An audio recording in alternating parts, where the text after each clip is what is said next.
Welcome, everyone. This is a live video broadcast. It's part of our lead up to Global Oneness Day. It's also part of the Living in Oneness Summit. Welcome to all of you who are gathered here with us. It's great to be with you. This is a special program that will go 90 minutes to create enough time for us to have some real deep discussion and also to bring in your Q&A and your comments. A quick introduction to Humanities Team as we get started. In Humanities Team, we believe there is only one presence, the divine, and that we're all emanations of the divine. This is true for each of us and all of life. It doesn't matter how far our lives may be from reflecting this truth, it's still true. Our invitation is to live in communion with the divine and to be an authentic expression of the presence, peace, and power that are our true essence.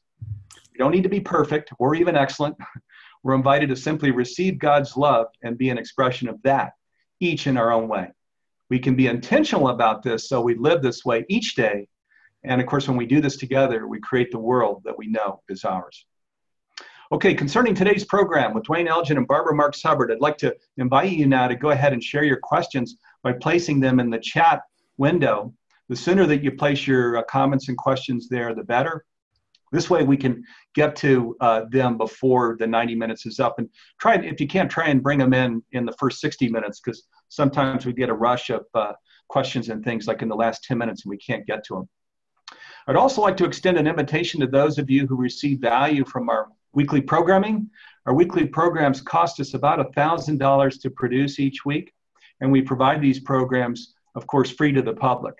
If you find value in our programming, we invite you to go to humanitiesteam.org, our website, and at the top of the Humanities Team website, you'll see a yellow donate button. You can click there to contribute so we can keep these programs free for viewers. We're also placing that donation link in the chat window. And thank you for your generosity. Thanks also to recent donors that are indicated in our slide. Okay, let's get started. I'm going to read a brief introduction for our special guest now. Barbara Marx Hubbard has been called the voice for conscious evolution of our time by Deepak Chopra and is the subject of Neil Donald Walsh's book, The Mother of Invention. A prolific author, visionary social innovator, evolutionary thinker, and educator, she is co-founder and chairperson of the Foundation for Conscious Evolution. She is the producer and narrator of the award-winning documentary series, Humanity Ascending, A New Way Through Together, and has partnered with the Shift Network as a global ambassador for the conscious evolution movement, a shift from evolution by chance toward evolution by choice. Along with Shift, she launched training and formed a global team to co-produce a global multimedia event entitled Birth 2012, co-creating a planetary shift in time on December 22nd, 2012, a historic turning point event, awakening the social, spiritual, scientific, and technological potential of humanity. You can visit awakennewspecies.com to learn more about Barbara. Again, that's awakennewspecies.com. And welcome, Barbara, to this program. Great to have you with us. I'm so happy to be here, really, and with my dear friend, Duane. This is great. All right, and let me give Duane a proper introduction. Duane Elgin is an internationally recognized author and speaker regarding our time of planetary transition to a promising future. His books include The Living Universe, Voluntary Simplicity, Promise Ahead, and Awakening Earth. With Joseph Campbell and other scholars, he co-authored Changing Images of Man. He has contributed to numerous studies of the long-range future since the early 1970s, first while working as a senior social scientist in Washington, D.C. on a presidential commission on the American future, and then with the Futures Group in the think tank SRI International. Duane Elgin received the Peace Prize of Japan, the Goi Peace Award in Tokyo in 2006 in recognition of his contribution to a global vision, consciousness, and lifestyle that fosters a more sustainable and spiritual culture. He is the executive director of a project bringing together more than a dozen great transition stories that offer new ways of understanding our time of profound global change. Duane received an MBA from the Wharton Business School and an MA from the University of Pennsylvania. His professional websites are greattransitionstories.org, and his personal website is duaneelgin.com. And welcome, Duane, to this program. Great to have you with us. Good to be here, and with my dear friend, Barbara. All right. Well, I'm really thrilled here to be with both of you. Thank you for being here. And we're just going to jump right in.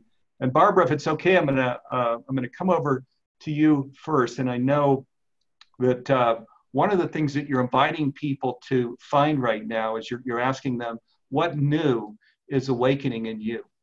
And I know that you feel this is a very important question right now. Can you talk a little bit about this? Yes. I have realized a very interesting thing that the whole life cycle of Homo erectus and Homo neanderthal before us, then came our type, Homo sapiens.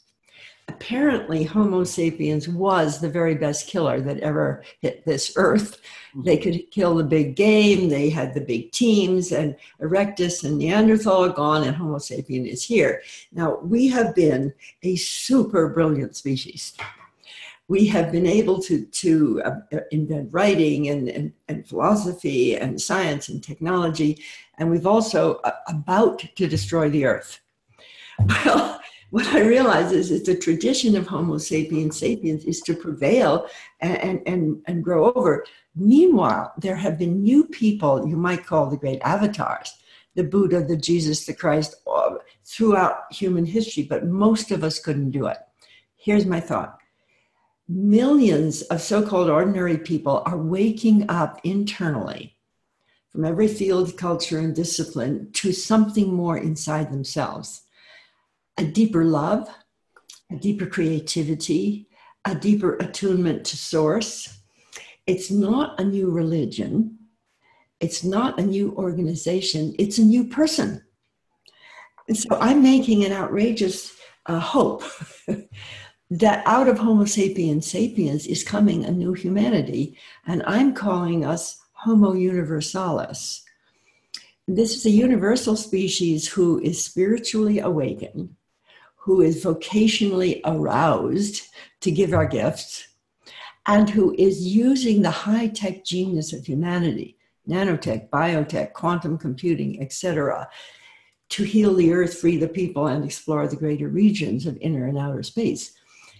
So when you ask me something new, I think I ask almost everybody, do you feel anything new happening in you? And if you do, and they start shyly, well, yes, I sort of do. Then I say, well, let's see whether that could be you're evolving toward a new humanity, person by person. So that's my thought. And Barbara, related to this now, and you share when speaking with you personally, you know, how are you doing? You say, I feel new. So, can you just bring in that personal dimension? And Barbara, you probably don't mind me sharing. Barbara's 88. She has more energy than I do, and probably has even stronger mental capacity. So well, Barbara is new. Barbara, can you talk a little bit? You know, when people say, Barbara, because I am very turned on by things I'm doing, they'll say, do you feel younger, Barbara? I say, no, I don't feel younger. I feel newer. And I realized it's because I am newer. It doesn't matter what age you are. If you are vocationally activated to give something great, good, and loving in the world, whether you be a mother with a child, if you be a gardener, or you be the biggest scientist or evolutionary, if you're motivated to say yes to that inner impulse, you're motivated to become something more.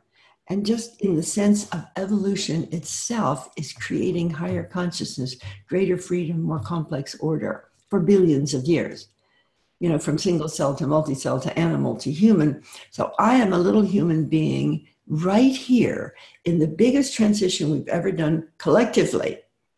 And my newness, your newness, could be the impulse of evolution inside you, giving you guidance as to how to be more loving, more creative, and more gorgeous.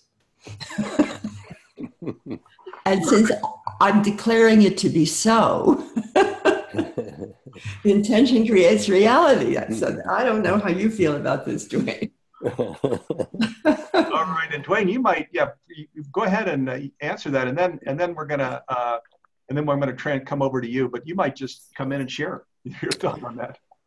First of all, it's such a delight to have this time with Barbara and with you, Steve. But Barbara and I have been in conversation about these things for over 40 years. I know. So this is just a delight. I so appreciate Barbara's pioneering inquiries. And so Barbara is saying, well, she sees us as homo universalis. We're beings of the earth, but beings of the cosmos as well. And I've been writing, well, we are different than what we thought. We are biocosmic. We're both biological and a part of the cosmos. And science is coming along and saying, you know, the body with its sensory organs can access about 5% of the known universe. 95% of the known universe is invisible to our senses, but is knowable through our intuition. That is key. 95% is not knowable through our senses, but it is, Barbara and I would suggest, knowable through our intuition. Right. And so we are cosmic beings that will open to the scope of who we already are. And the universe is no longer regarded as a collection of just pieces floating about, but rather more as a hologram, a dynamically created hologram, and we're inside of this hologram, and that means we start from a place of wholeness instead of separation. Yes. So we're starting from wholeness and saying, well, we're biocosmic beings, and we're learning to live in this living universe. What an amazing journey. Thank you, Barbara. Well, thank you, Duane. Now, let's just take one moment, if I can, because whenever I get two or more gathered who are coming up with something of a higher frequency together, you know what the universe does? This is my opinion. See, the universe tends to create empathy. It tends to create syntropy. It tends to create the coming together of separate parts to make a greater whole. Yeah. And it's exactly this resonance that I feel with you, Duane, that we could imagine for a moment there are X number of us like this on planet Earth, in all cultures, sizes, and shapes.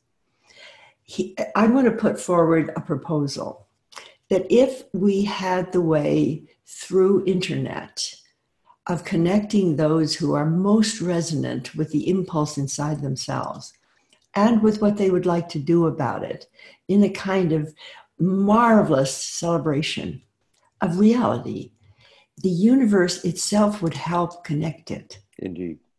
You know, we wouldn't have to go one by one to get along with each other all the way. We might find that the very thing that brings whole systems together could work for us. Yeah.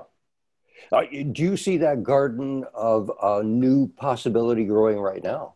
I do. All right. I do. Is it coming alive right now? That's what I see. Let me put one statistic into this to really ground the awakening that's underway, because it's measurable. The world is awakening. And in 1962, a survey was done on mystical experiences. Have you had a mystical experience where you feel at one with the universe, where you feel you belong in the universe, where you feel love at the foundations of the universe, and so on? 22% of the adults in the US said, yeah, I've had a mystical experience. 22% in 1962. We go ahead a half century, and in 2009, it had gone from 22% to 49%. Wow. And now it's 2017, and we're surely gone beyond 50%, which means we are more a nation of mystics than we are a nation of materialists. Yeah. And the change is underway. We just haven't caught up with it. And it takes, I so appreciate Barbara bringing the understanding. Well, let's catch up with where we already are experientially. And Barbara is saying millions of us are having this experience of awakening and new understanding. Well, yes, let's bring the larger culture into that key understanding, and then we can move from there. It's so true. And you know, Duane, I love to make up words, and a word made up is we're telerotic. Telerotic. Now, eros is love, juicy love, and telos is purpose. It seems that one of the characteristics of the people waking up with that feeling of oneness that we're putting forward so wonderfully through Humanity's Team and Global Oneness Day is also juicy love wanting to go into high creative purpose through joining. And it could be, Duane, that nature is evolving the next step after joining genes to have the baby. Nature is joining genius to give birth to each other out of love, out of creativity, out of telerotic, juicy telos and eros. And that nature doesn't want more and more babies. Nature wants only chosen children, because we already would have more than enough if we doubled it again. We got. But nature seems to be arising inside us the desire to create and to co-create rather than only procreate. And the joy of sexuality, it seems to me, is extending itself into the joy of joining genius. Indeed. By attraction to each other, by sharing genius as we share genes to create this magnificent species. And also we're living 50, 60, 70, I'm 88. Now I'm hearing from these other guys that, if you're 40 now, you might live for a really long time. Well, so I'm not 40, but I'm going to do as well as I can. Why? Because I'm telerotic. And last thought, Bruce Lipton, epigenetics. I am sure that if you get telerotic and get turned on, you're giving a message to your cells who are saying, oh, there's more to do around here. And so this newness that I feel is not, I am aging, but I'm not aging in an ordinary way. Yeah. I feel that the aging, yes, the body is older, but the cells are awakening to more excitement. And I'm wondering what you think about that, Duane. Well, see, this is totally congruent with living in a living universe. If the universe is alive and we open to that aliveness, instantly we are drawing newness, aliveness, freshness into ourselves. It's already true, but we are bringing it consciously into our being. So I really like what you're saying. You are getting old, but you're still new. And well, indeed, every moment we're new, we're fresh, it's alive. The universe is getting continuously regenerated. Every moment is an opportunity for a fresh start. So first of all, I really resonate with that sensibility, and it's certainly true for myself. I wake up and I am energized by the enterprise of purpose that you're speaking about, of learning to live in this living universe. Yes. And just jumping a thought here about robotics is there's this danger of robots doing what humans used to do. Basically, if humans can do that which they're most creative at, that which they most want to do in an entrepreneurial way, yes, rather than being hired for jobs to behave like robots to keep the machines going, can you see what a celebration we could have if we're liberated from subhuman? Let the machines do the part of that is repetitive, and let every one of us know that we're born as a unique being expressing creativity together. I mean, it's such a celebration. Duane, you and I have this together.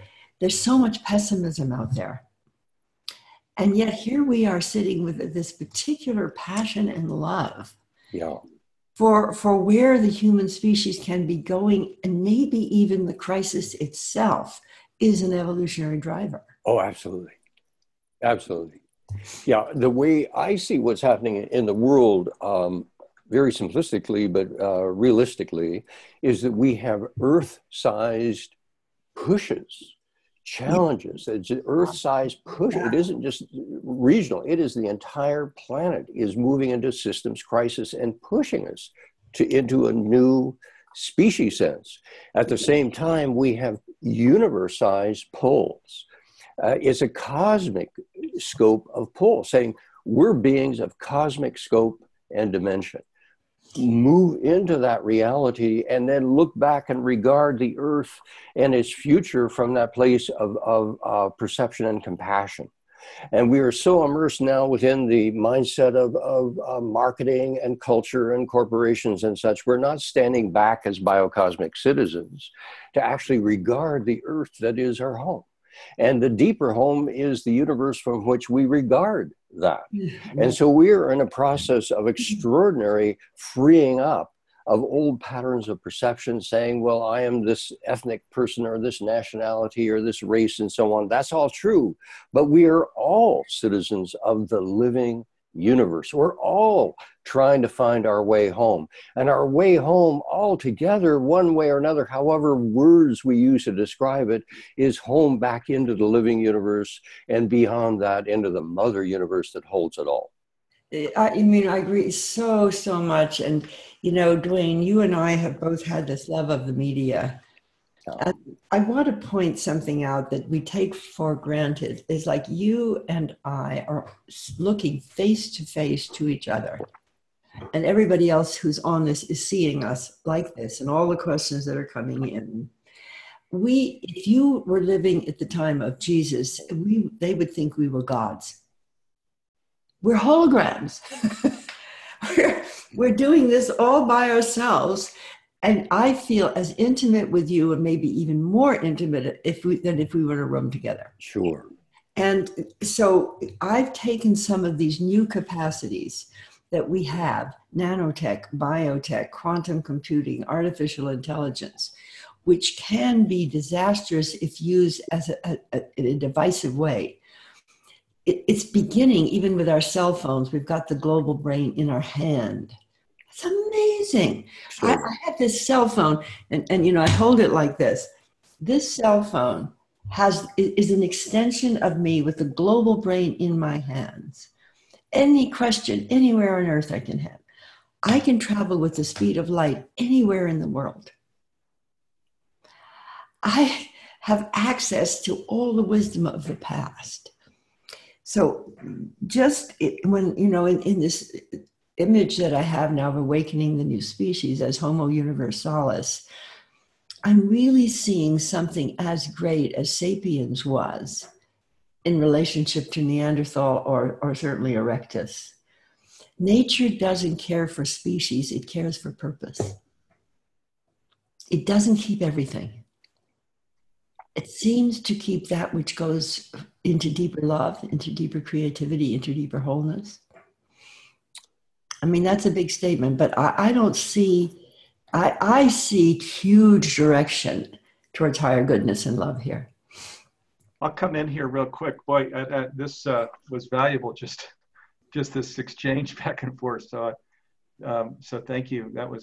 We're off to a great start here. Let me share, there are a bunch of questions here. So thank you, viewers. We're going to get to your questions here in just a moment. Barbara, you're perfect on camera now. When you're a little closer, so we can't see your full face. This is perfect here right now. I got so excited by Duane that I was putting my head into the computer. All right, we're going to absolutely. You all, this is really, there's a great synergy here, isn't there? So, and we've also kind of meandered on the path and covered a lot of really, really important things, at least at a high level. Let's go down into some things. I mentioned, Duane, in your introduction, Great Transitions Initiative that you worked with Joseph Campbell. And of course, a lot of your life work is this, the hero's journey or Great Transition Initiative, inviting people into this space of we're here now, you know, what is our invitation? What are the things that we can do to personally be fulfilled and to create the collective path that leads this earth out? Do you want to, you've put a tremendous amount of work into, you know, again, great transition stories. Do you want to talk about that, the power of stories, why you've gone in that direction, and just things that you might suggest to people as we're all on this journey together here at this auspicious time on the earth. Sure. Well, certainly one of the key attributes of our time is it's confusing, and it's incredibly complex. The world's unraveling. Things are falling apart. How are we to make sense of this? The past is just being forgotten. The future is unknown. This is how do we, in a simple way, make sense of this? And it's one thing to work in a think tank and spend years in doing analysis, but the average person has a simple story about what's going on in the world. And so I've been looking for decades now at these simple stories, often a story of 6 words or less, to make sense of what we're doing. And one would be humanity is growing up. 4 words. Humanity is growing up. And I'll ask people, what is the life stage of the human family? Toddlers, teenagers, adults, elders. Overwhelmingly around the world, people say we're in our teenage years. Now that's good news, because beyond our teenage years is our early adulthood. And if we can get into our early adulthood, the maturity of that, the compassionate regard that Barbara speaks of that connects with that, we have a chance to really come together as a species and into a promising future. So there's a way of taking the complexity of our world and looking at it in a very human way that people relate to say, well, look, we're just growing up. Well, what does that mean, we're growing up? Well, we're going to have to take responsibility for the world that's been created around us. Like it or not, we're going to have to just handle things. We're going to have to take a hard look at ourselves and who we are and where we're going from here and so on. So that would be an example of a transition story. Another is, connecting with what Barbara was saying about media. Well, humanity is waking up. 4 words. Well, it's the mass media. The global brain is waking up. What is it doing? Well, it's selling us a bunch of stuff. The global brain is not steering us in the direction of of a living universe, and we are waking up to that, but rather it's saying, have we got things for you to consume? So these stories are really important. Simple though they are, they profoundly orient us as we move into the future. So that's one level of describing what's going on at the story level. And Barbara, bless her heart, has been going beneath the level of story in some respects to let's look at the reality of who we are. Homo universalis. We're a being of the universe, not only of the earth, we're a being of the cosmos. Let's look back in regard at what's happening from that perspective. Extraordinary transition in story, going from earth beings to cosmic as well as earth beings. So we're in a time of profound transition in terms of the story we tell ourselves about who we are and where we're going, and that in turn can make all the difference whether we can get there. You know, I've so joined with you on this issue of the new story. I would say it's been my main thrust. And I've had this discussion with you, it seems to me, over the years, because I totally agree with everything you're saying. And I just want to look at the situation from a different perspective, which is a Gestalt perspective, a universal perspective, seeing Earth as a living system. Yeah. As the astronauts did. And I have had some amazing experiences being in the universal astronaut perspective and feeling myself as a member of the living system of planet Earth. When I do that, I notice I have a communication system that runs through the planet. I have a production system. I have these horrible wars that I can feel the tortures and the people as though it's my body. And I won't go much longer, but I saw a few frames ahead in the movie of this story. And here's what I saw. And it hasn't yet happened, but I'm working to give my best to help it to happen. And here's what happened. We felt extreme pain as a species, enough to stop. whether it be the assassination, these terrible hurricanes, you see Puerto Rico is smashed. It's something that is so awesome, we stop. Yeah. And with that, I felt empathy.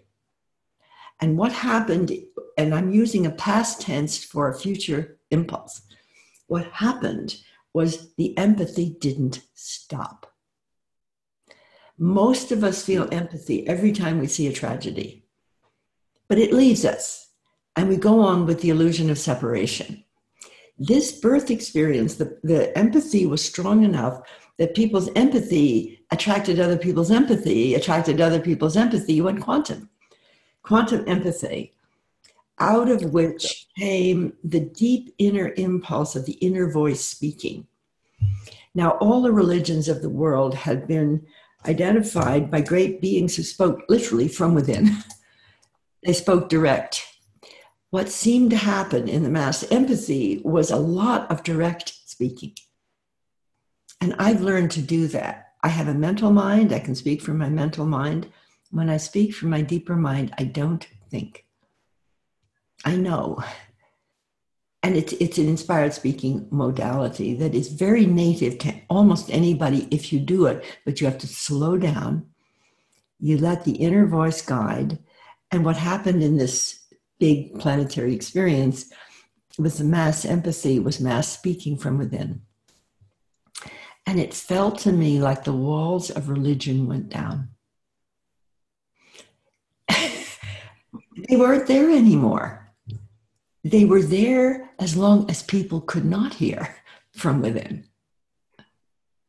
So Barbara, I'm going to just come in here because I know you're going to talk. We're going to go into this a little bit deeper during the program, where you talk about your own process for how you awaken the new species in you.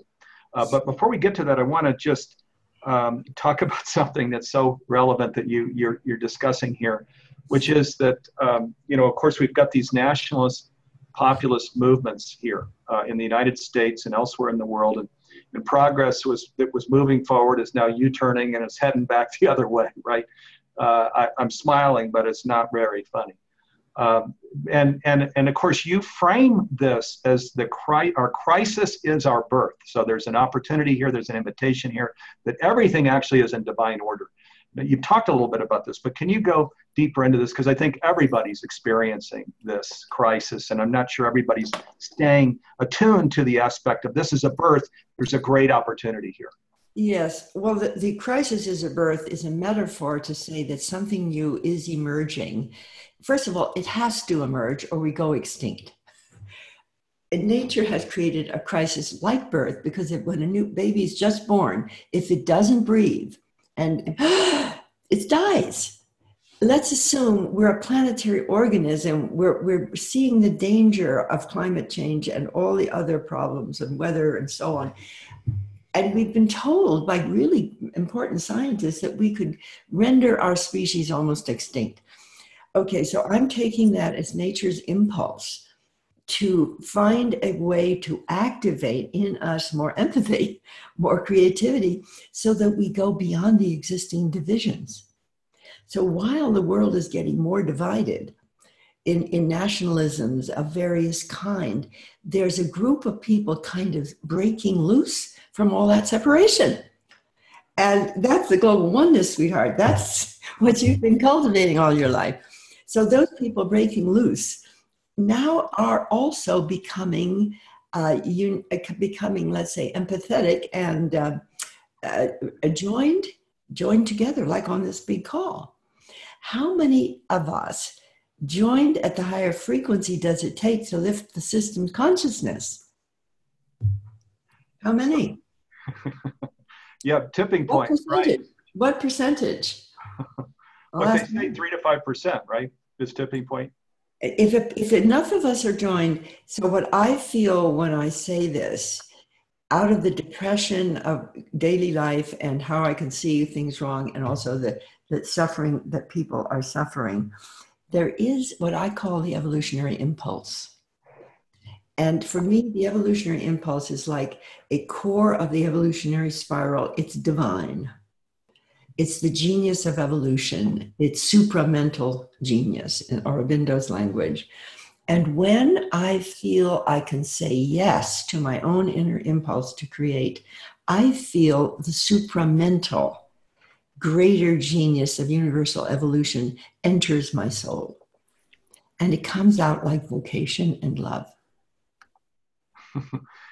Beautiful. And I love empathy is something you're really highlighting and underscoring and bold-facing here, Barbara, in what I'm hearing you say is this, as we talk about the crisis is our birth, that empathy, sustained empathy, collective empathy is part of this birthing process. So we'll go deeper on that, but I want to come over to Duane, because Duane, in your book, The Living Universe, you share that it's perfectly, it's what we would expect, that people would live their lives as they are today without regard for humanity and the planet, where they think the planet is dead. Yeah. But where they believe that it's alive, they would shift their life. And I want to just, my little personal story here related to this is, I was in Silicon Valley and I was a tech entrepreneur in the 90s. And when I had my own epiphany of, oh my God, that truly we're all a part of one, we're interrelated, interconnected, and interdependent, that life is holy, it's sacred, and as I'm looking out on the world, I'm looking at the holy and the sacred. It's alive and it's holy and it's sacred. And it was then that I realized that just being a tech entrepreneur was kind of like a kid's game, because I was focused on just increasing revenue and profit. And, at a time when all of this is going on in the world, and I thought, my God, at the end of my life, how would I feel about myself if I were a serial entrepreneur, just growing companies, their revenue and profit, moving on to the next one, and not giving my gifts, kind of as a puzzle piece, as it were, with people like you and these other amazing leaders around the world that are a part of this awakening process. So I just, what you say in your book was true for me. I really took to heart what I was feeling into, and I realized I needed to career change. But this is a central theme in your work. So, if you could talk a little bit about it. Indeed. It's understandable that we would exploit the world around us if we think it's just dead matter and empty space. That's just natural. And that's how science has regarded the universe for the last 300 years or so. And it has been so successful, as Barbara indicated, it's been tremendously successful. We've been so successful, we're about to extinct ourselves because we're over-consuming the earth.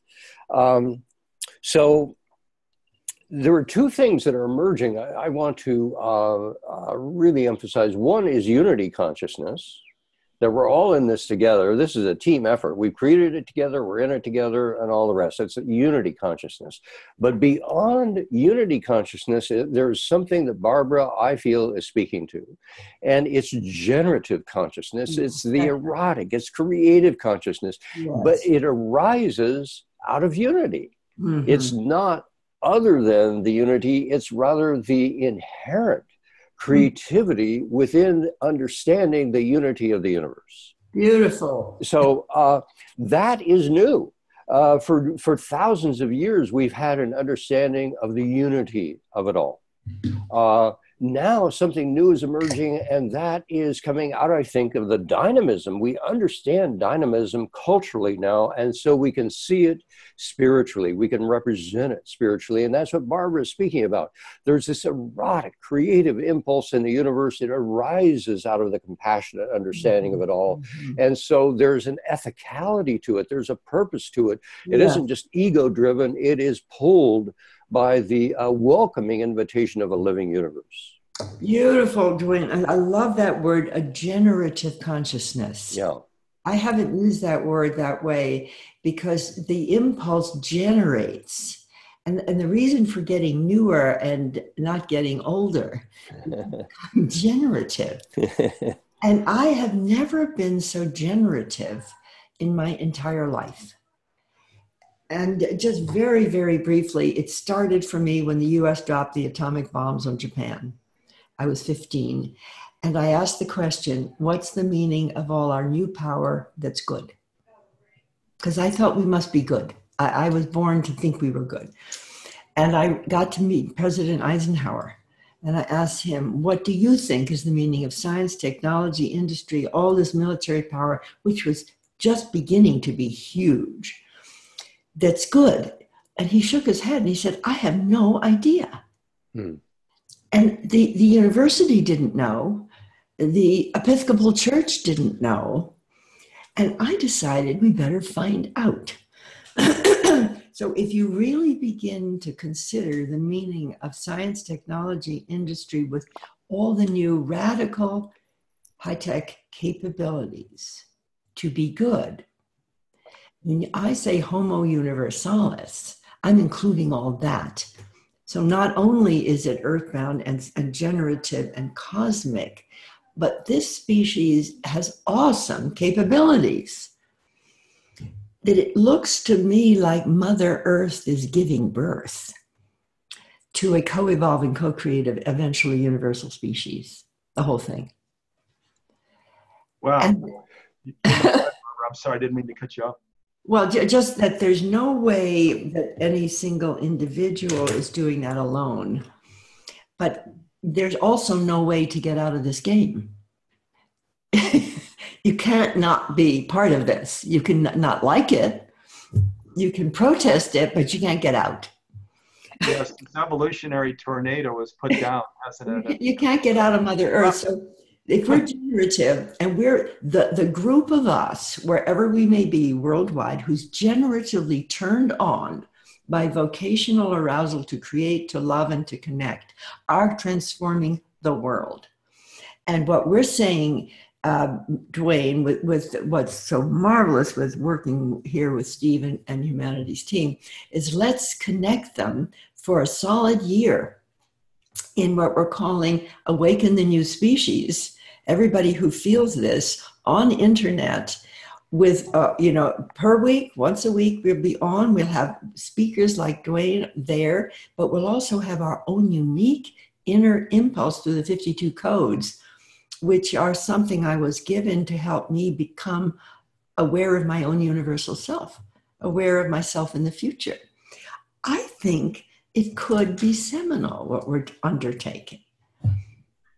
Perfect. Let's go. Let's talk about some of your panels, because Barbara, you're on 2 panels during Global Oneness Day, which, by the way, let me just share for viewers that haven't taken a look at Global Oneness Day, to invite you to Google Global Oneness Day, or just go to globalonesssummit.org. And globalonesssummit.org, there are 3 S's there. It looks a little funny, but that's the URL for the website.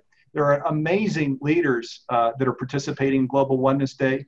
Barbara and Duane and many others, Michael Beckwith and Panache Desai and Matthew Fox and Marianne Williamson and Neil Donald Walsh. Thank you for putting up that slide here, Garth Catterall. You can see here some of the speakers. That's just the first 3 rows that are in this slide. If you go to globalonesssummit.org, you'll see these incredible panels. There's a Science of Oneness panel with Bruce Lipton, Greg Braden, Lynn McTaggart, and Nassim Harriman. That's stunning, but I almost shouldn't just read that panel, because every one of the panels is stunning. globalonesssummit.org. It's free. For the first time this year, it's in video. It's an over 12-hour program. So you can, since it's on video, you can just invite your friends over, order pizza or something healthy in, and just enjoy the day for free. And it's going to be incredibly inspiring, but it's much more than inspiration. It's a call to action. It's a call to action that now, in this day and age where there's all of this stuff, and where we're stepping back from helping the environment and climate change, that the grassroots needs to become involved. So it's a huge theme here during a Global Oneness Day, which we call our Earth Day for an Awakened Humanity. So I want to invite you all to register for that program and put it on your calendar. Tuesday, October 24th, put it in ink. An amazing 12+ hour program. Duane, I'm going to maybe come to you, and then we'll go back to Barbara. You're on this incredible panel during Global Oneness Day. Do you want to talk about your panel here briefly? I've been on so many panels. Steve, I'm not sure. The Restoring Mother Earth panel. And Duane is on with James O'D, Michael Dowd, Reverend Michael Dowd and Ambassador Anwar Chowdhury. Yes, this is going to be a wonderful panel. James is such a dear, nonviolent soul. I'm just so moved by his way of being and engaging the world. Michael Dowd, a minister of the earth and humanity's future, a dear brother and friend. Yeah, this is restoring the earth. Really called forth compassion for that conversation. Yes, and it's awesome. Boy, don't miss this panel. Imagine putting those four together. Duane Elgin, James O.D., the Reverend Michael Beckwith, and Ambassador Chowdhury from the United Nations. It's stunning. And Barbara, you're on two panels.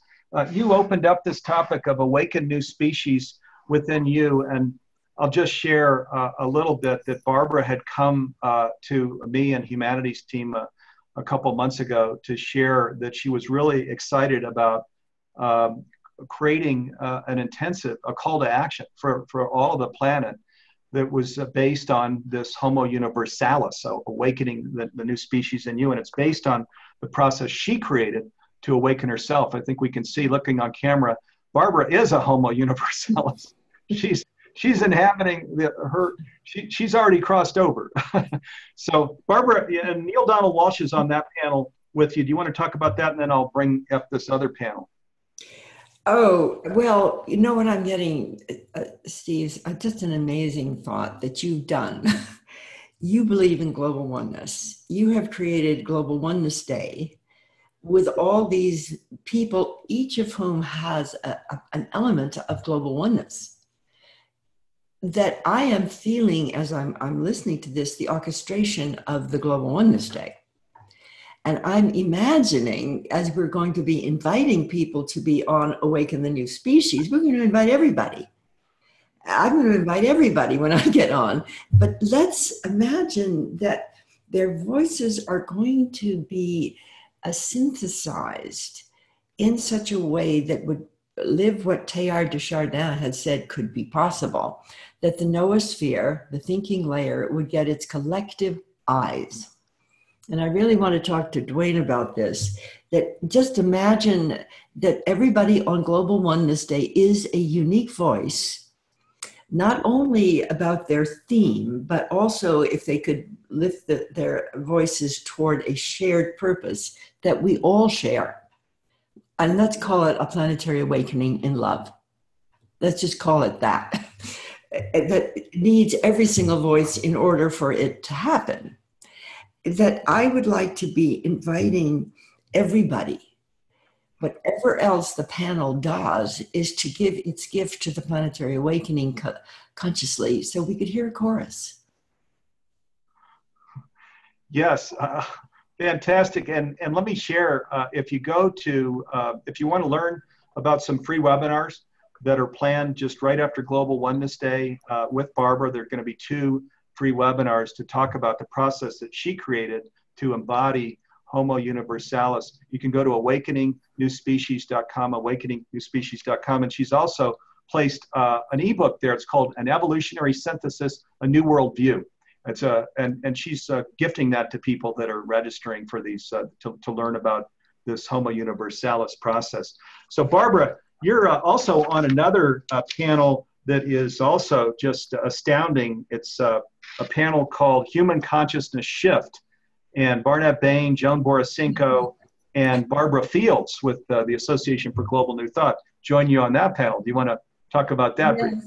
But I just wanted to mention the one with Neil Donald Walsh for a moment, because when he was writing the biography, Mother of Invention, Claudia Wells from HeartMath wrote a chapter of the book of how it would feel when enough of us resonated to cause this planetary awakening. And Neil is a total ally in the planetary awakening because it was in the book, and for some reason he chose to do my bio, which I could never understand, but I think it's because he knew we were aiming at something, that my life is like I don't know, it seems like a certain tendency toward the planetary awakening. And if I can make a confession to everybody, I think I'm remembering this. I think I actually have a memory of the future. And when I start to talk about the planetary awakening, I shift into past tense. This is what we once did. I'm wondering how many of us have a memory of a planetary awakening. I'm going to ask that of Duane. Well, what a wonderful question, Barbara. I see. This comes. What is time? What is time? Time, physics increasingly says, isn't going from here to there, but rather time is continuous transformation. This is a generative universe. The universe continuously recreates itself moment by moment. All of the causes, all of the conditions for the future to unfold are present. They're unfolding at every moment. So you tune in to your deeper heart, your soul, Barbara. And what are you tuning into? You're tuning into the deepest impulses of the universe to create whatever. And you can feel that. Right. And so in a way, it isn't past or future, it's now. You are feeling in the freshness, the aliveness of now, the real, genuine possibility of that because it's alive in you.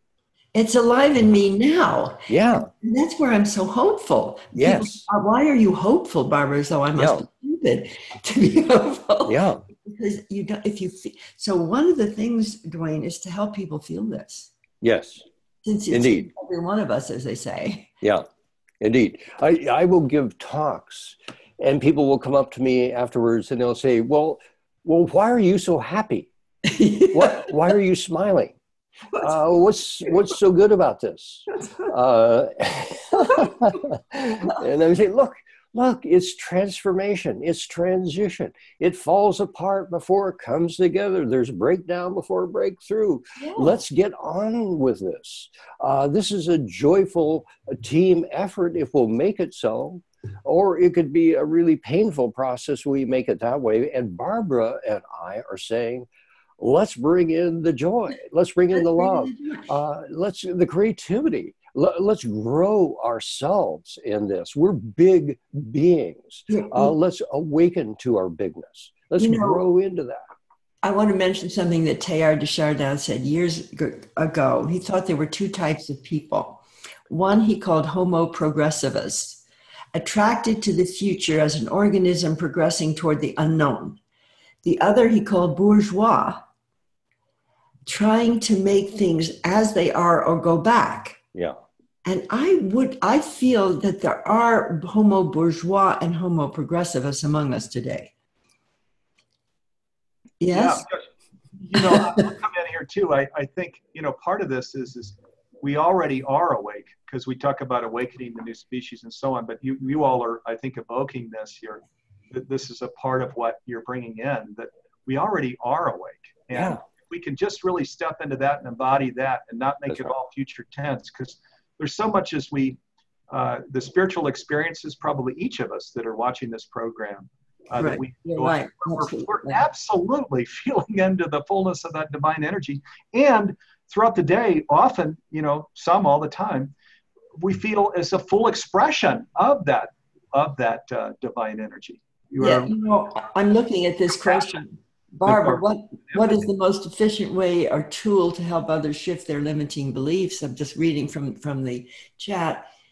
I think the effective way is to ask that person what most attracts you to do and love. Because the minute a person puts attention on what attracts them, if they can have a resonant person listening, like you are, Steve, to me. So this is from Nora. Barbara, what is the most efficient way? I would say, Nora, think what most deeply attracts you and share it with somebody who loves you. It's juicy. Yes, it is. Thank you we were just going to cut over to questions so far. This shows the oneness, see? Leaning in and just grab that question that was exactly the one we were going to go to. Really? And perfect, isn't it? So you're saying, Barbara, don't hold back. It's the Mother Teresa thing of just feel into your inspiration. Yes. And share it and say yes. Say yes. Yes to your inspiration. The big yes makes the difference. Yeah. If you say maybe, it's not as good. So that's the thing. That's the key in our as we in this call to action is really each just stepping into this square and saying yes. And in a sense, we here in the United States before the election there was the thought by many that this will take care of itself. There's progress is moving forward. We're heading in the right direction. Not many of us can say that's true now. So there's no room to be sitting up in the stands, right, or to future tense this thing. Now is when we all come down on the field. We all feel into this inspiration that is ours, this invitation that is ours to embody spirit and to be called to the particular thing that we really feel deeply is ours to do. Because if each of us gets involved in only one thing, then this thing that our mom shared growing up, many hands make light work, create this world that we all envision, doesn't it? So let me bring in another question here. This is from Lynn, and she says, how do we create the legislation for heart and soul community services with a basic guaranteed income with single payer so that we can start to replace the armed forces with single? Well,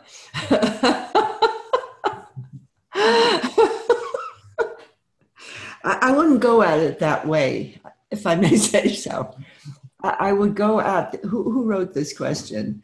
That was Lynn. Lynn, I would ask yourself, I mean, first of all, what part of this you want to undertake yourself? And who else wants to undertake it with you? And where is the groups already doing it? If you ask such a complex question like that, it's daunting. But I would ask her, Lynn, what part of this is yours to do? Tell me that. You can write it in the chat. Okay, Len. So we'll be looking for that. And also, let me just say, there's another question here that talks about mystical experience. Duane, I'm going to come to you first, and then Barbara.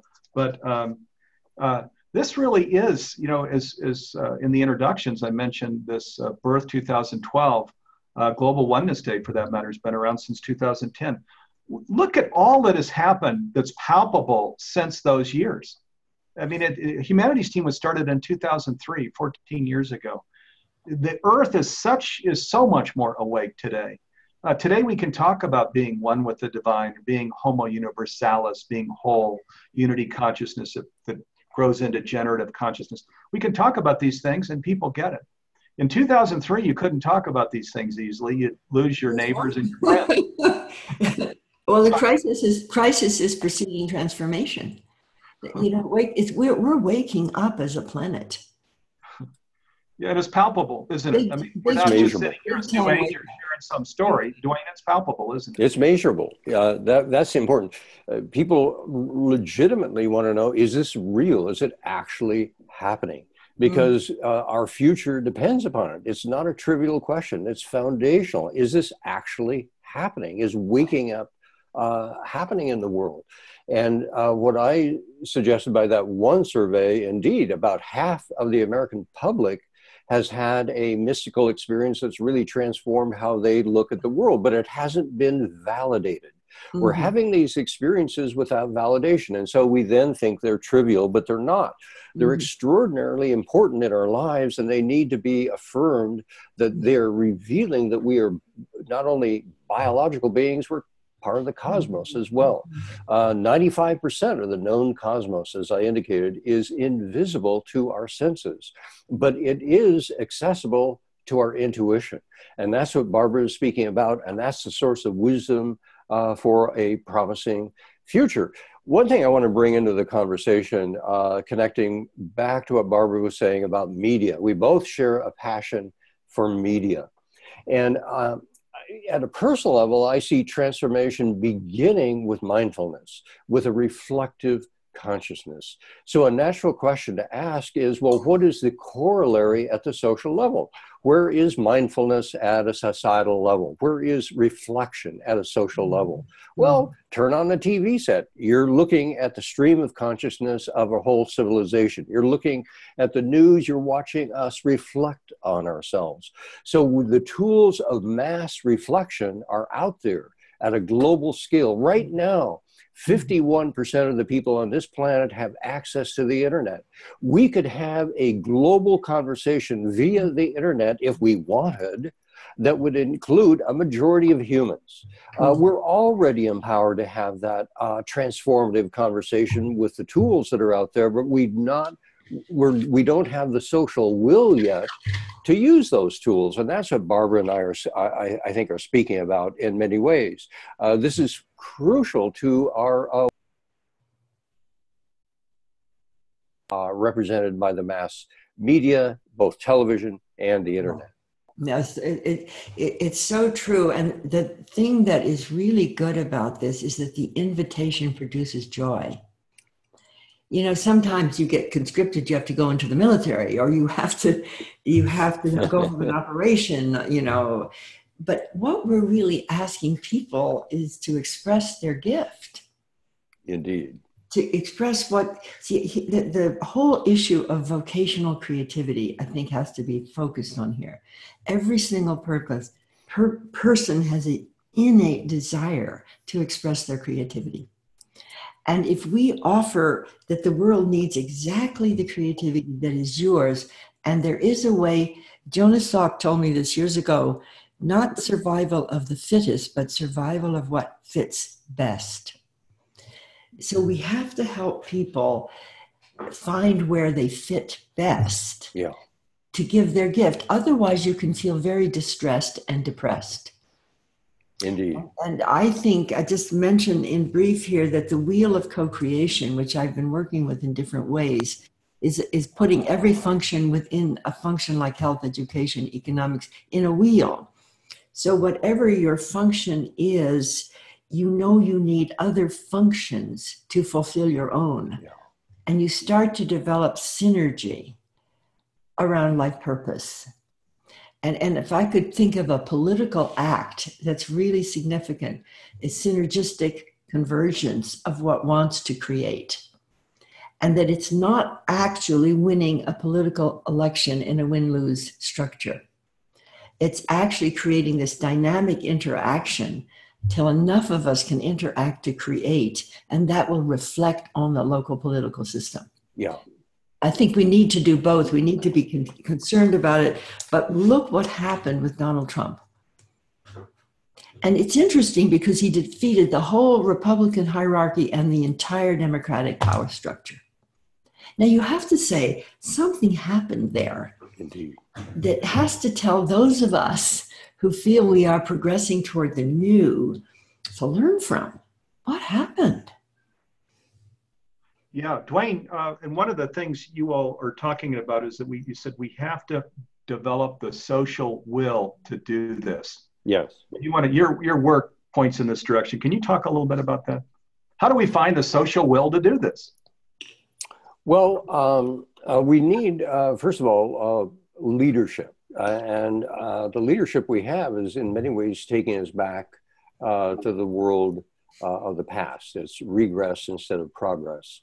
And that's not, all bad, because we have to give it a trial. Well, let's go back and see if we can recreate the past. That's what we're trying to do now. It's not working, clearly. But we're going to give it a try, and then we'll be ready in a condition of crisis to move ahead genuinely into a new future. So before breakthrough, we have breakdown. Things are going to fall apart before we're going to put them back together in a new configuration. So I think it's fairly predictable what's going on right now. The key thing is, I want to go back to something Barbara was speaking about, bringing our deepest creative impulses into this time. This is time to show up. If there's ever a time to walk the edge, to step up to the game, this is it. And again, I say in speaking to people, we have two kinds of gifts. We have near gifts, things we're pretty good at. We have true gifts, things we are genuinely, soulfully good at bringing to the world. Now, I don't know what people's true gifts are, but we need those true gifts. And that's the generative erotic impulse that I think Barbara is speaking about. Those gifts, whatever they are, I am confident if they are given, they're going to meet others with their similar gifts or related gifts, and we will have a transformation in how we live on this earth. But we have to reach down and get there. You know what, Duane? This is one of my theories, is that nature is inventing something as good as sex. Because generative erotic impulse is an extension of the sexual impulse. It's an extension toward co-creation. And so one does not deny the other, but actually one fulfills the other. Yeah.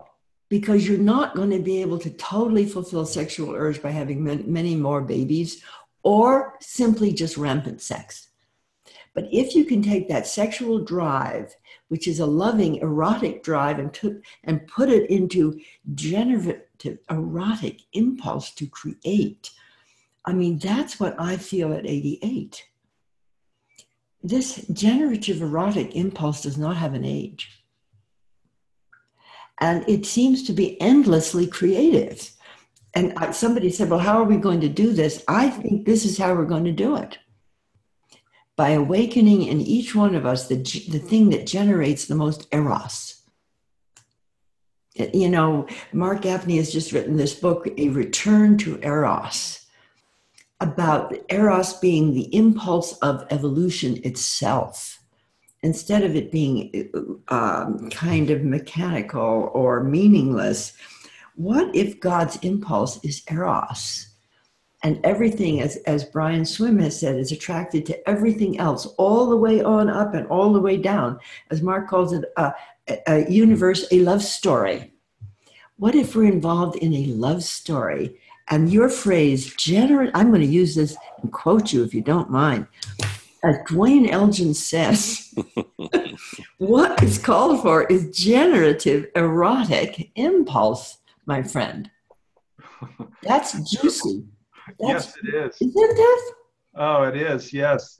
And that this grew out of unity consciousness, which Duane says has been around, you know, it was time immemorial, right? It's the timeless truth, the ancient truth of the oneness of all of life. Okay, I'm going to go to some questions. We've got just a ton of questions and comments from viewers. Thank you all for coming in here. I'll direct the first one to you, Barbara, and then the other one, another one here to Duane. Barbara, it says, can you give us your understanding and experience of a mystical experience that more of us are experiencing? Well, I think the mystical experience is a direct impulse of the source of creation in you, as well as a comprehensive sense that it's a universal impulse, but it's uniquely yours as well as universal. Because when I get a spiritual impulse, it awakens me very, very personally. Yes, thank you for that, Barbara. And I'm going to come over to you here, Duane. It says, are there ways, by the way, the first question was from Maureen. I'm only going to share first names. The second question to Duane is from Kevin. It says, are there ways to accelerate one's journey through the evolutionary process, Homo universalis? If so, how? Barbara, you might want to answer that too, but Duane, maybe you can go first. Say that again, that question, I missed it. It says, are there ways to accelerate one's journey through the evolutionary process, Homo universalis? If so, how?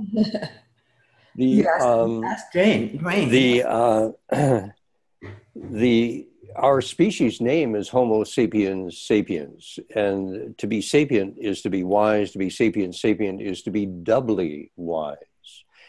And it's been said that where animals know, we know that we know. That's reflective consciousness. Mm-hmm. So if we want to accelerate the evolutionary process, we need to accelerate the process of reflective consciousness, using consciousness to turn back upon ourselves to see how we're operating.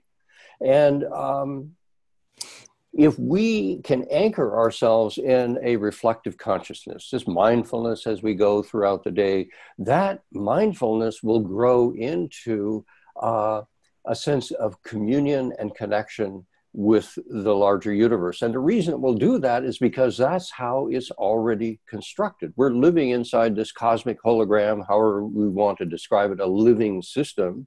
And if we relax with consciousness into where we already are, what we experience is a unity, a feeling of unity, connection, and that's the cosmic consciousness, the mystical experience that half of the American public has said, yes, they've had that experience. So the first stage is to anchor ourselves in mindfulness, reflective consciousness. That grows then into unity consciousness. And then, as Barbara and I have been speaking, out of unity consciousness can come this generative, creative, compassionate expression that's emerging out of the ethicality of deep regard for the whole. So those are three stages: reflection, unity, flow. And we can move into flow consciousness. Actually, we do this all the time in sports, for example. The higher levels of consciousness, being at one with the totality, flow consciousness. This is actually much closer than we may think. So the further reaches are accessible. Mindfulness is always accessible. And so we're already on the path, and we just need to apply ourselves, and it's time to step forward. You know what? Could I add a question here and a comment about unity consciousness? When we add the new high-tech powers, I'm going to ask what this means for humanity, which is not just mindfulness or the ordinary things of spiritual experience. But let's say I'm going to right now add artificial intelligence. I'm going to add nanotechnology that I can build new entities. I can print bodies. I can do this. I now have gained the capacity to communicate with the speed of light everywhere I want to. All right. I have the global brain in my hand. Now I am this species that has this now. And so the spiritual experience I'm now understanding includes my new capacities. And when that happens, there's a book that's been written recently called Homo Deus. Yes. All right, Homo Deus. And I read that Saturday, National Geographic has written Homo Sapiens 2.0. So I've just decided to call the whole thing Homo Universalis. And I'm asking us the question, I don't think anyone fully knows. I went to Singularity University and heard Peter Diamandis and Ray Kurzweil and people like that speak. I mean, Ray Kurzweil has been hired by Google to solve death. Folks, this is new. Now, spirituality is ancient, but solving death as a public effort is new. What does this mean, folks? Duane. Well, indeed, let's even go deeper into this. Within 10 years, it's widely assumed that we will be able to create a new array of species. We'll begin that process of creating a new array of species. Right. And 50,000 years ago or so, there were maybe 5 different species alive of types of humans alive on the planet. Now there's only one, and we think that's the classic condition. It's not. The more typical condition is an array of species. So the estimates are that we will be able to up-level the intelligence of a select subpopulation dramatically within the next 10 years. We'll begin that process. Mm-hmm. That brings the question, extraordinary question of, are we creating a new caste structure on the planet of superhumans that will look at us, regular, normal humans, in the same way we might regard other species as really subhuman or of lesser value and worth. So we're on the verge of creating a new caste structure based upon a biology that we have tinkered with as gods, if you will, creating a new array of species out here. How does that fit in your cosmology, Barbara? Well, you know, the way it fits in is, I think, since we are going to become cosmic, and I believe with Ted Chu, they wrote a book called Transhuman Purpose and Human Possibilities. I think that probably Mother Earth is creating a cosmic species. And that there will be those of us who will dwell forever on this earth. But Earth itself will one day blow up when the sun expands and destroys us. And what the high technology people have told me is Mother Earth is giving birth to a species that will live beyond. And I think we've been given this high technology to heal the earth. We can do it with that.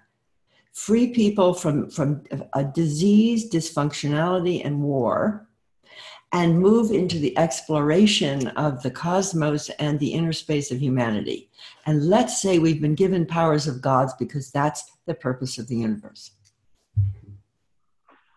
So let me come in here. Duane has not said a word. One thing, to go back, one of the questions was that relates to this. One of the questions here was, how can we accelerate, right, our evolution into Homo Universalis? And I just want to take this opportunity to show this is what Global Oneness Day is about. It's its purpose, and we did create a call to action. It's an intensive that we're going to talk about on these free webinars. If you go to awakeningnewspecies.com, you can sign up for these programs. Free programs we're doing with Barbara, and also this evolutionary synthesis book you can download from that site.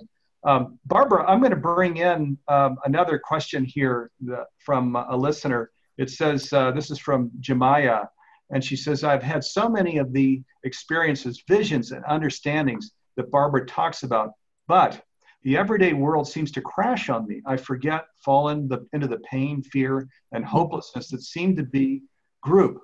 How can we find a way to quickly pull ourselves from the chaos and back into the heart-centered love? How can we transform it? It feels like the most important thing we can do. I think the simplest step is 2 or more gathered. You have got to find at least one other person to be with. And then you should be on Global Oneness Day, and you should join Awaken the New Species, where you'll be with all of us for a year. I don't think anyone can do this alone. I was completely miserable till I met one person. That was Jonas Salk many years ago, because I am an innate evolutionary, and I was trying to be an evolutionary at the local school board in Lakeville, Connecticut, blah, blah, blah, until I got totally depressed.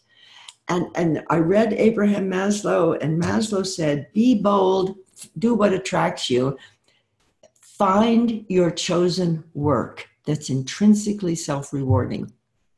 I finally found my chosen work to be a communicator. Once I did, I changed. So I say to you, it's a path, and we will help you get on this path, because my job in life is to help everybody who wants to get on this path. And it's unique for every certain person. So what's the name of this speaker? This is Jemaya. Jemaya, I'm here to help. I'm here to help. You get on this 52 codes, and we're going to have every week a joining of genius. We're going to have people do small group work on their own. We're going to create a field to sustain ourselves, including myself. Okay. Yeah, absolutely. Yes, join us. We this call to action, that's a 52-week call to action. This is the awakeningnewspecies.com site where you can go and register for that program. One of the questions here from Steve again, I'll just stay with first name Steve. He says, is there a PDF of the Global Oneness Day schedule available for download? I'm not sure. There is a link in the window, globalonenesssummit.org/schedule. If you go to the Global Oneness Summit.org or Google Global Oneness Day, you'll see the whole program. You'll see the schedule. And when you register, we'll be sending out links here in advance so that to make it real easy for you and your friends and coworkers to participate on Tuesday, October 24th. Let's see, again, thank you, viewers, we're flooded. We only have about 5 more minutes for discussion. And so let me come back to you here, Duane and Barbara. This has been so wonderful. We've really managed to cover a great deal of ground here, and even some of the framing Barbara was writing down. I was writing down this, generative consciousness flowing from the unity consciousness, other things that we're talking about that are stunning. So for people for our viewers who this is a lead up to Global Oneness Day, with Global Oneness Day in mind, or with this call to action in mind, where, as I'm mentioning, we're kind of U-turning on progress in many cases. What are things you all would like to leave with viewers if you each take 2 or 3 minutes? Duane, what would you like to leave with viewers? And also, if you could share your websites again so people can follow your organizations and your work. Sure. My website is DuaneElgin.com, DuaneElgin.com. I think one of the most powerful things we can do, it's in this keeping with the spirit of what Barbara was speaking about, is talk to people. We are a democracy. If in the United States, it's a democracy. It depends upon conversation. And the first step in transformation is simply to recognize what's happening and to speak your heart, your truth, what is going on. So what I would recommend is think in terms of simple story. Is humanity growing up? Okay, let's talk to your family and friends around that theme. How do they feel? How do you feel? What was important for you moving from your adolescence into your adulthood, if that's what's happening to us? Because your experience has profound wisdom and insight in terms of what will serve us as a whole species. So approach your friends, your family, and such as work associates with simple stories. Is humanity growing up? Is humanity waking up? Do we have the capacity with our global brain waking up to transform our collective future? Is a new species being born? What is the birth process like? Go talk to a woman that's given birth. Ask her what it's like to give birth. Was that a easeful experience or not? It can be extremely. Don't expect our lives to be different. You understand the dynamics of what's underway. So I would suggest just talking with your friends, your family, or associates through the vehicle of these simple questions, simple stories. Great suggestions, Duane. Thank you. That's awesome. And Barbara, if you could come in, please. Well, I would write in compliment to that, say to everyone, ask yourself, what do you most want to create? And what do you most need to create it? And then take it seriously. Affirm what you want to create and discover what you most need. If it's another person, if it's a new book, if it's something, and go for it. Because this is the time for humanity to go for it. And I would like to say, just accentuate your own generative, erotic impulse. Find somebody who falls in love with your genetic, erotic impulse. Try a little love.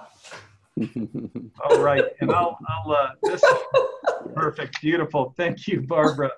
And of course, all of our work is a call to action. So to really step out into it, we've been emphasizing that during the 90-minute program that, we've read about it, right? We've attended the lectures, the seminars, the retreats. We've been a part of these programs. And it's all about the invitation to really live it. So, and there's a safe container here among us. We're all conscious. We're all, pretty far down the path, but The thing that we're bringing around again and again here is to, outside of this this container, this safe container, this program, in our everyday life, to really embody it, live it, express it. Don't partition it, because the fulfillment is not there when partitioning it. Oh, there's a neighbor at the door. Oh, I'm at work. I better partition it. No, bring this, the unity consciousness, the generative consciousness, the expression of spirit, whatever we want to call it. Bring it to all parts of our life. That's where the joy comes in, the love, the empathy, the compassion, the blessing, the peace, the bliss, all of those things. So let me just thank you so much. Wow, Duane Elgin, Barbara Marx Hubbard, has this been an unbelievable 90 minutes or what? I'm a privilege and a pleasure to be with you two. Thank you so much. Just it was great. It went by so quickly. I can't believe it. Yeah. That always happens. We had a little more room to spread out here, especially with all these questions. So thank goodness we had 90 minutes, because we would have been just way crammed in if we'd just been down and into a 60-minute program. So thank you. I'm going to come back and thank you again, Duane and Barbara. Fabulous. But let me just cover some announcements here first. Once again, I invite you to go to I think we've got the link in the chat window, globalonenesssummit.org. Take a look at all the speakers and programs and be with us for the whole day if you can, or at least part of the day when you register. If you miss some of the program, we will send out links so that you can watch it for free later if you can't catch it live. Humanities Team is a member of the Conscious Business Alliance. It's composed of 4 NGOs, Humanities Team based in the US, the Club of Budapest based in Europe, the Goy Peace Foundation based in Japan, and the Fowler Center for Business as an agent of public benefit, also in the United States. We spent over a year creating a conscious business declaration.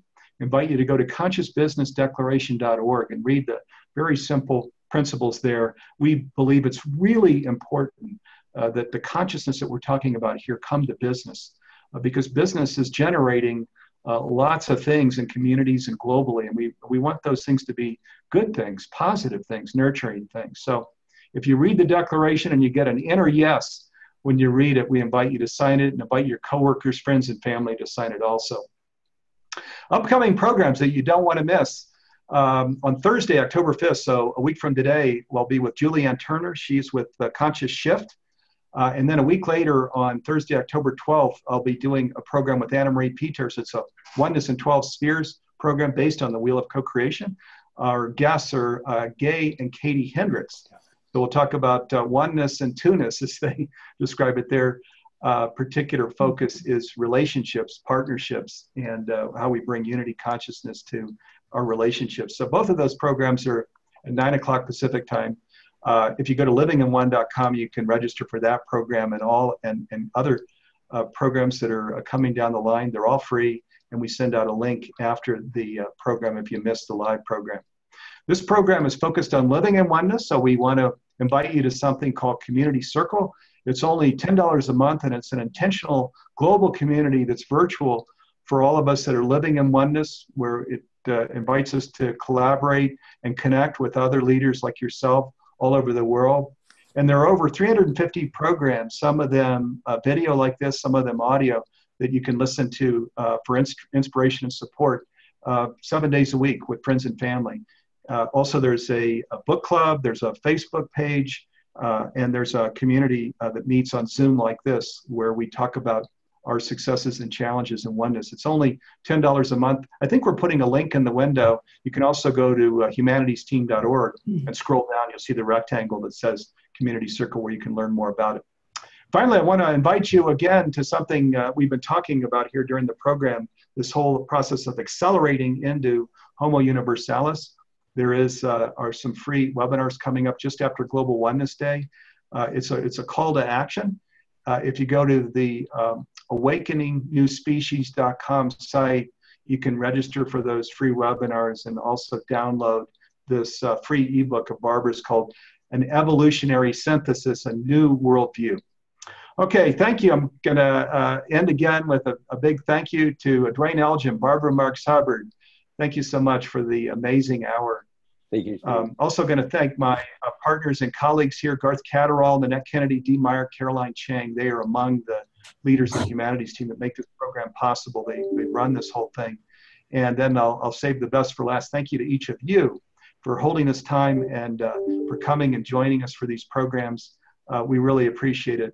Together we can be the change that we want to see in the world, right? So in closing, I want to invite all of us to live as one. Of course, we're each going to do this in our own way. When we live this way, we draw on this presence, peace, and power of the divine, because we're all emanations of the divine. Okay, see you next Thursday, October 5th, when we're back on the air with Julianne Turner and Conscious Shift. Thanks again, everybody. Thanks again, Duane, Barbara. Thank you. Thanks. Bye, everybody. Bye, Duane. Bye. I'm going to you. Thanks. Okay.